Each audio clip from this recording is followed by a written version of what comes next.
हाल ही में मुंबई ट्रेन में जो आरपीएफ जिन लोगों को गोली मारी, अकबरुद्दीन ओवैसी की नुमाइंदगी पर सैफुद्दीन की घरवाली को गवर्नमेंट ड्यूटी और 3 बच्चों की तालीम के लिए 2-2 लाख रुपए और एक हुकूमत की ओर से रहने के लिए फ्लैट दिया जाएंगे। अब एक सवाल उनसे भी जिनको हमने वोट दिया। हमने मजलिस को वोट नहीं दिया।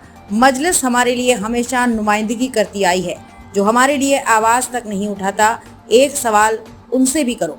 31 जुलाई को train number 12956 Jaipur Mumbai express में जो वाकया पेश आया, और वो वाकया ये था कि एक आरपीएफ का कांस्टेबल जिसका नाम चेतन सिंह था, उसने एक तो 4 लोगों को गोली मारकर उनकी जान ले ली, जिसमें एक उन्हीं का एक एएसआई ऑफिसर था, उसको गोली मार दी, और उसके बाद में 3 लोगों को, मुसलमान थे उसमें, जिनकी बड़ी बड़ी दाढ़ियां थीं, उनको गोली लगाकर कनपट्टी पर एक बोगी से दूसरे बोगी 3 बोगी आगे ले जाता है और ले जाकर उनको गोलियां मारता है, और मारने के बाद यह कहता है कि इस मुल्क में रहना है तो मोदी और योगी को वोट देना पड़ेगा।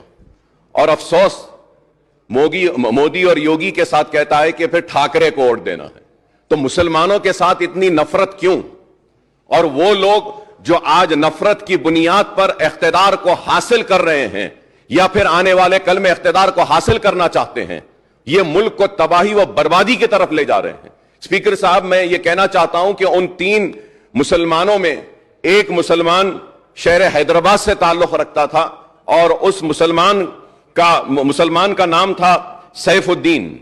वो सैफुद्दीन अजमेर की दरगाह को गया था, वहां पे उसमें दरगाह में जियारत की, और अपने मालिक एक छोटे से मोबाइल की दुकान में काम करता है, अपने मालिक के साथ अजमेर को गया, और उसका सेठ, उसका मालिक उसके साथ में है, वो गैर मुस्लिम है। तो वो परेशान होकर उनकी फैमिली को बोलता है कि हम बॉम्बे पहुंच गए हैं, उतर गए हैं, लेकिन ये बच्चा नहीं है।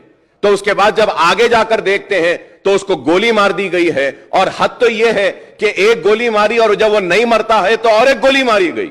तो यह नफरत है कि आज तेलंगाना रियासत में हम ऐसी ताकतों को रोकने में 9 बरस में कामयाब हुए हैं, और इंशाअल्लाह आगे भी हम इनको रोकेंगे, इनको शिकस्त देंगे। हम इनको बताएंगे कि तेलंगाना में हिंदू मुसलमान आपस में मोहब्बत के साथ रहता है, और आज मुल्क को क्या चाहिए? मुल्क को तरक्की चाहिए, मुल्क को खुशहाली चाहिए, मुल्क को बेरोजगारी का खात्मा चाहिए।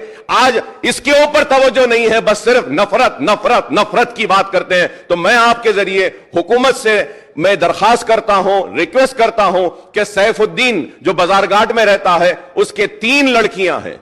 एक सबसे बड़ी लड़की 6 साल की, दूसरी लड़की 3.5 साल की, और तीसरी लड़की सिर्फ 6 महीने की है। तो मैं आपके जरिए हुकूमत से दरखास्त करूंगा कि इसकी बीवी जो है, इसकी वाइफ अंजुम शाहीन जो है, जो इंटरमीडिएट पास है, इसको एक सरकारी नौकरी अगर देंगे आप, तो मैं आपका ममनून और मशकूर रहूंगा।